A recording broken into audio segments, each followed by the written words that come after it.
So our group made this game, Coolsville Detective.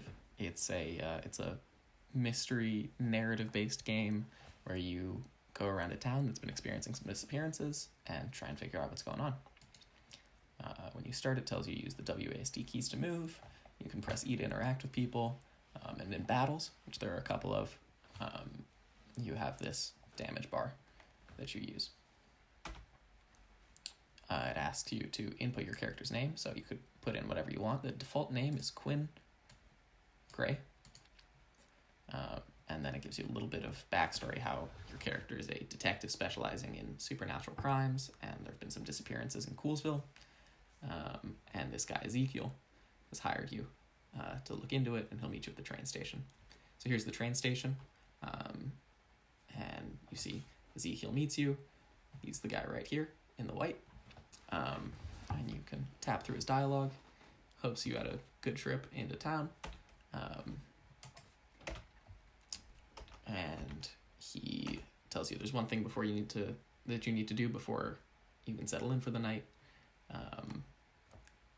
You have to go talk to the mayor and see what's going on in the town. So he tells you how to get to the town hall, but also you can go make your way around town if you want to before go seeing him. So you exit the train station. You come into this cute little town. Lots of buildings, lots of trees.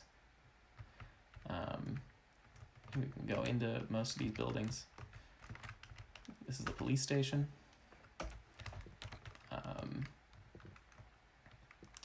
And you can make your way over to town hall, where you'll see another cute little room.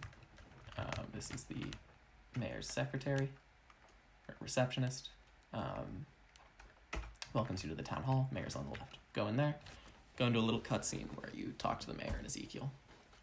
He welcomes you to Coolsville, and you tap through this dialogue, get a little bit of backstory, how nobody else really believes that anything mysterious is going on in the town, but that they're kind of humoring Ezekiel here, because he does believe in the supernatural, and he thinks it's he suggests it's a ghoul, and so now you've got this this case kind of where you're like, all right, there's just some disappearances going on. Maybe it's supernatural, maybe it's not. Let's get to the bottom of it. The report tells you about the disappearances they've had so far. And then we'll talk more in the morning. You should go to the motel nearby where they've got a room for you. So go out here. That little tip at the end was telling you can open up your pause menu with escape. And you've got a little item menu here for when you get items, and then also an evidence menu over here. And you've got Horace's wife wants to talk about his disappearance. That's your first little piece of evidence in the case. Escape out of that, and then we're going to make our way over to the motel. So the game kind of directs you around, tells you where you need to go. Go over here. Come for a room. That's right.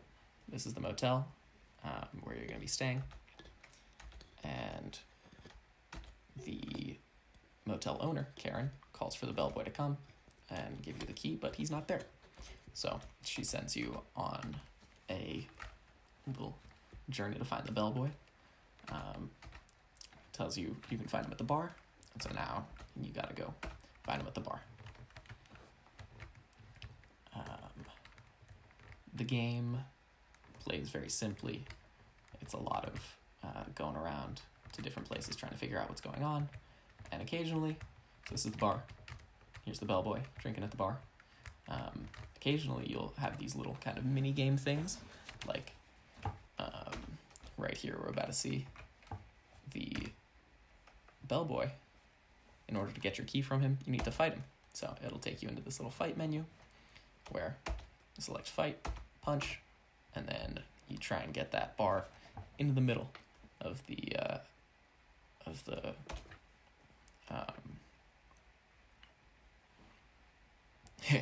into the middle of the meter to do the most damage. So if you get it in the middle, you get 40.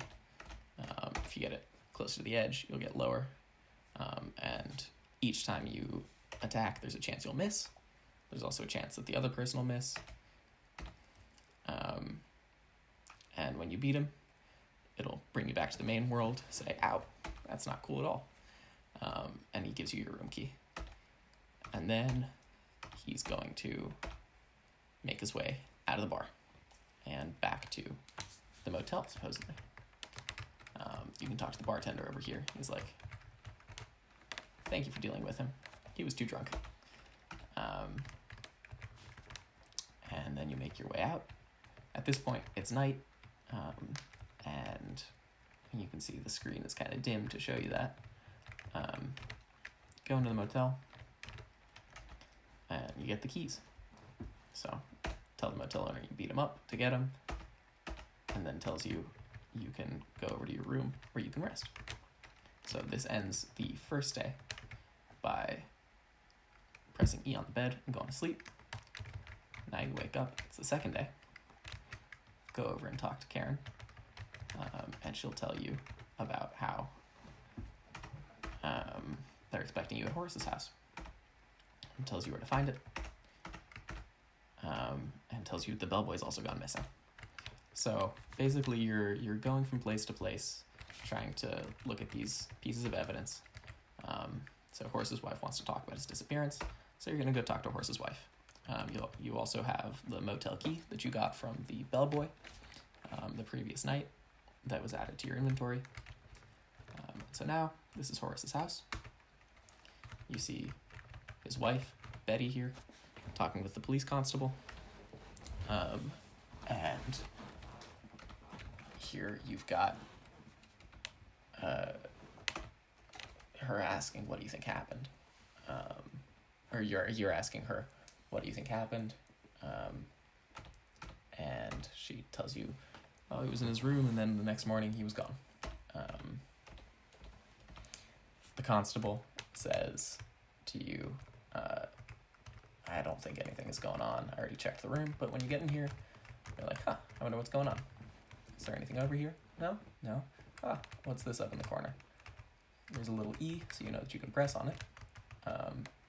And you see there's a pile of crushed up flowers on the floor. And then if you go to your inventory, you can see these flowers are here, waiting for you to do something with them. And if you also look at your evidence, you'll find crumpled flowers on Horace's bedroom floor. Escape out of that, and we can go back here and go ask Betty what's going on. So you're finding clues and following up leads, and occasionally it'll take you into these little puzzles. There's a couple different ones, and you're just basically trying to figure out what's going on in the town.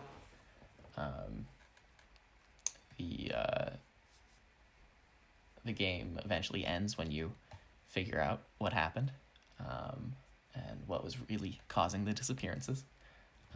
If it was supernatural or just random disappearances, like disappearances happen.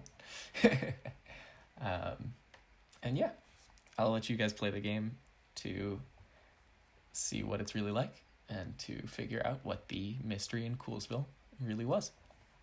Thanks.